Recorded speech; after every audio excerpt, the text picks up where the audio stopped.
My mother-in-law said she wants my son to marry someone else. She thinks you're too old for him because you can't have kids, my mother-in-law said, smiling at a younger woman next to her.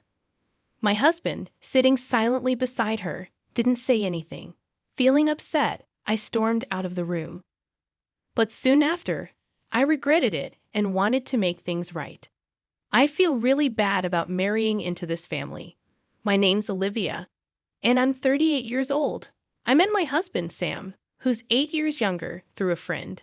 I was unsure about dating him because of our age gap, but he insisted that age doesn't matter. I love you, Olivia, he said, and we started dating. Eventually, we got married after 6 months. When Sam introduced me to his parents, his mother didn't like me because of our age difference. When you said you were bringing a woman to consider marrying, I thought she'd be young and cute.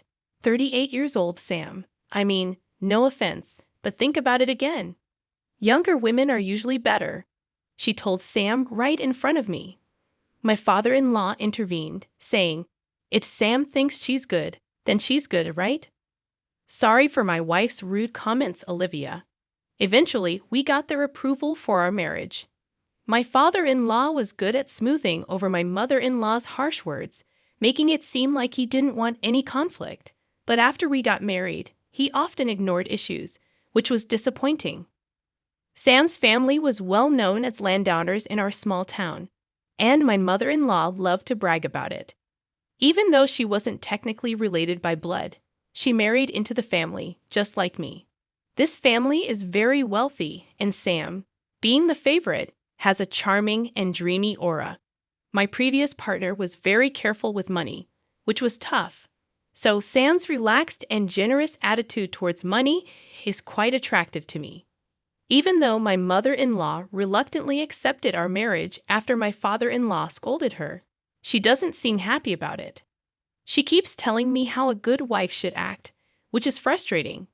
She's influential among the local women and takes pride in leading the Women's Association and being popular. She insisted I take time off during the week to meet the association members. She believes it's important to impress them. She introduced me proudly, but some of them hinted that she might not be as well liked as she thinks. Oh, and she also told me to get a medical checkup to see if I could have children. I was a bit put off that it was her, not Sam, who ordered it, but I was also curious to know if I could get pregnant, so I agreed. Gynecological exams aren't exactly a walk in the park. Despite being important for women's health, they're uncomfortable. Does anyone else find sitting in that examination chair waiting unbearable? Despite the discomfort, my bridal health check results were good. I felt relieved when the doctor said, "You're healthy." Sam seemed worried, but he looked relieved when I told him the news. I shared the results with my mother-in-law, hoping we could finally celebrate our marriage happily. But then she said, "Good that you've passed the first hurdle." The first hurdle? What did she mean by that? I thought she'd be happier. Was she secretly hoping for bad news? As I tried to figure out how to respond, my mother-in-law surprised me with a proposal. After you get married, let's build a duplex and live together. You'll split the down payment and mortgage. You work in administration, right? Your salary might not be high, but you should be able to handle it at your age. A duplex? Living together? Splitting the costs with me? I felt overwhelmed by this sudden flood of suggestions. I looked at my husband sitting beside me, hoping for some support, but he remained silent. "Could you please chime in?" I asked him. I haven't discussed anything about living together with Sam. And, well, before we talk about a duplex and living arrangements, I'd like to address the comment about my job, I said, feeling a bit hurt. You haven't discussed it. Oh, well, Sam probably thought it was understood. That's not good. We'd always planned that when Sam gets married, we'll all share a house and live together, my mother-in-law insisted. I felt a chill run down my spine. Always? Is she implying she drilled this idea into Sam's head by repeating it constantly? That's correct. That's what I had in mind. Wait, you didn't know about this? Why are you agreeing so easily? My mother-in-law questioned. I'm sorry, but I had no idea about this plan, and I can't make a decision without discussing it with Sam first. Can we please hold off on this for now? I said before leaving my in-laws' house. Later, when I talked to Sam, he admitted that after we got married, he intended to build a duplex on his parents' property and live with them. I was furious that Sam hadn't told me about his plans, but when he apologized and said he forgot, I couldn't stay mad. I thought I might not find someone as kind and handsome as Sam at my age, so I ignored the warning signs and went ahead with the marriage. Looking back, I realized I should have been more cautious. I ended up going along with my mother-in-law's wishes and helped pay for a duplex where we'd live with Sam's parents. 6 months into our marriage, I found out I was pregnant. I kept it a secret from my in-laws until I was sure everything was stable. When I finally told them, they were thrilled and started discussing baby names, assuming it would be a boy, although we didn't know the gender yet. Despite feeling pressure, it's nice to see them happy. I was advised to quit my job for safety reasons, but since I help with my family's business, I have some flexibility. I decided to keep working as long as it doesn't strain me too much. My pregnancy was going smoothly, and I started feeling the baby's movements, a long-awaited joy. It's a mysterious yet happy feeling to sense a tiny life stirring inside me. I'm grateful for the joy of being a woman and experiencing this miracle. Sam, my husband, and my in-laws eagerly anticipate the baby's growth at each checkup, and I can't wait for the child's birth. I have a feeling that my relationship with my mother-in-law will improve once the baby arrives. One day, when everything seemed perfect, I noticed the baby's movements were weakening. I felt an indescribable anxiety and rushed to the hospital. The doctors gave me heartbreaking news. Something was wrong with the baby. Why? How? I was living normally. What did I do wrong? I was gripped with fear over the risks. I was hospitalized immediately, but despite the doctor's efforts, my child passed away. Just a few more months and I could have held my baby. Why did this happen so suddenly? It felt like just yesterday when the baby was moving so energetically inside me. Was it my fault? As I cried in sorrow, my husband's words pierced through my pain. How long will you cry? It's over now, isn't it? Crying won't bring the baby back. Stop crying. I was stunned. What was Sam saying? Our child had just passed away.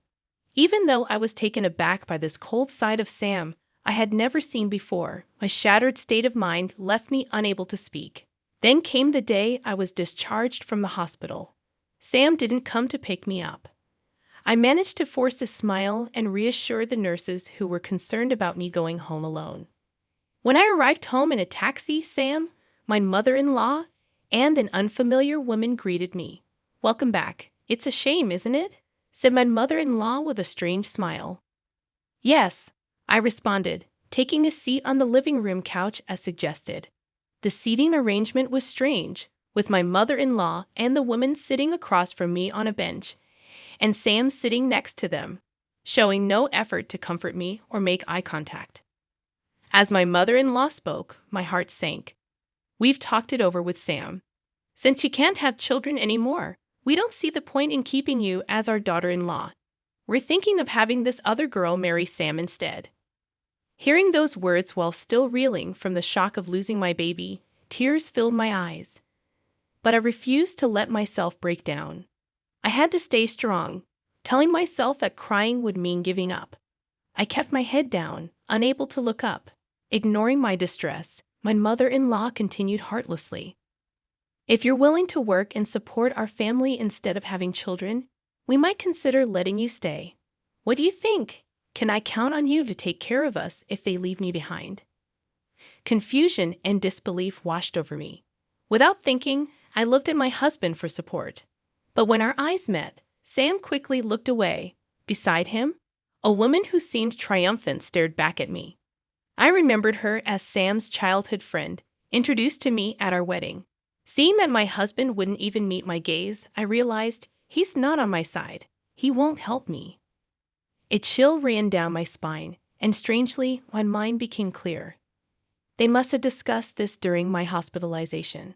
They planned to replace me, the woman who can't have children, with a younger wife who can bear in hair.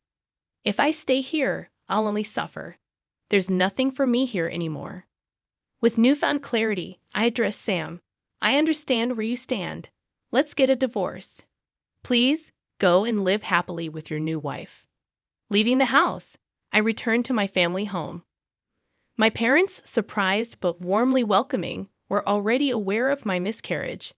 They were outraged by the cruelty I had faced so soon after leaving the hospital. Their warm reaction was a relief after everything, and I ended up crying a lot that day. Exhausted from tears, I fell asleep. However, the next day, my mother-in-law and husband, who had shown such cruelty in driving me out, unexpectedly showed up at my family home. At first, my mother dealt with them normally, but once she realized who they were, she refused to engage with them. Then, they started incessantly ringing the doorbell, shouting, "We've canceled the divorce. Come back now."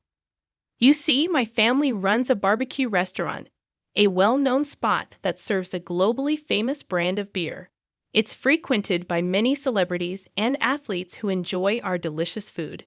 However, my husband's family comes from an old, respected background, and they looked down on our family, thinking that running a restaurant was somehow shady. They had this outdated belief that restaurant businesses were inferior, and they saw our family as less well-off. We even invited them to dine with us once before the marriage, but they declined, saying, "Beef. We always eat at certain places.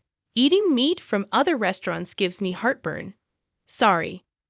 During the pre-wedding meetings, they indirectly belittled my family with remarks like, "Oh, you run a restaurant, right?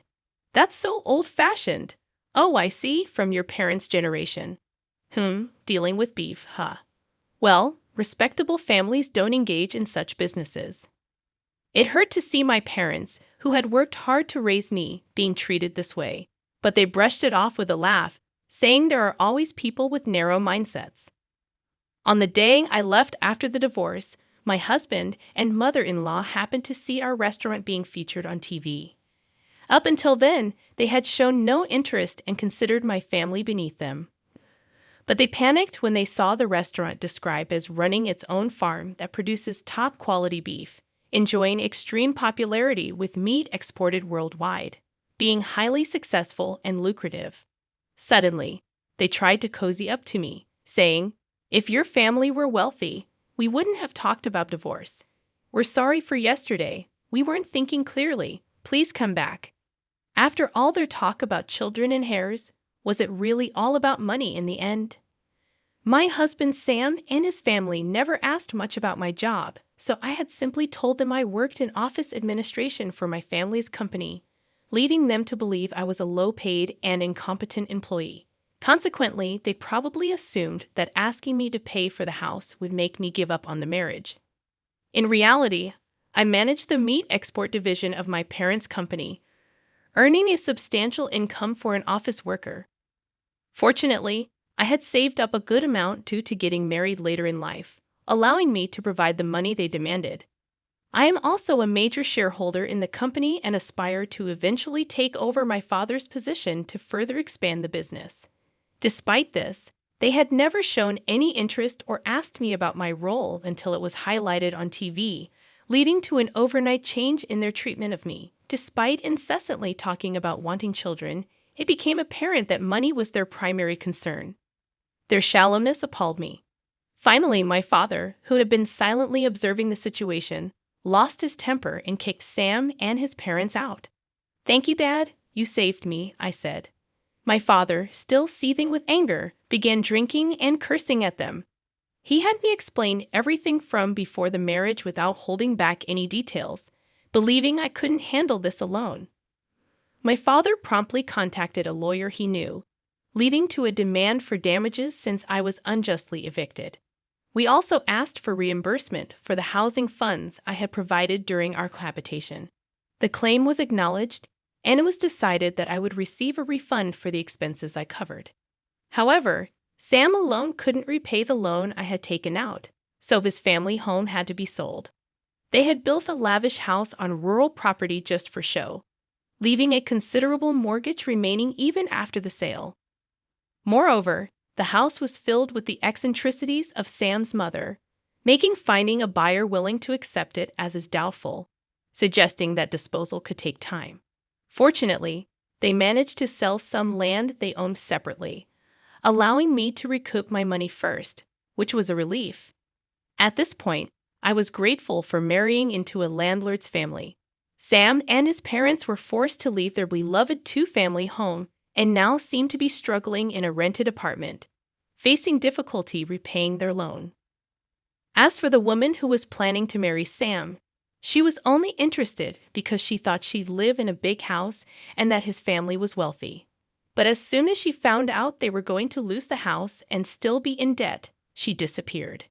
It was probably the best decision for her because if she had married him, she might have been pressured to have a child and forced to work due to her young age. News travels fast in this rural area. Gossip spreads like wildfire, especially when it involves a well-known family like Sam's. People are buzzing with interest, commenting on how poorly they treated me and how they used to flaunt their big house, but are now in debt and living in an apartment. With both the wife and potential new wife gone, their family line might end with this generation. It's incredible how accurate the rumors are and makes you wonder who's been watching all this. The power of a rural network is quite something. Now my bossy mother-in-law, who used to act like she owned the place, sneaks around even when shopping, worried about people's stares. My parents remind me, "We warned you not to marry into a family that would insist on testing if you could get pregnant before marriage, didn't we?"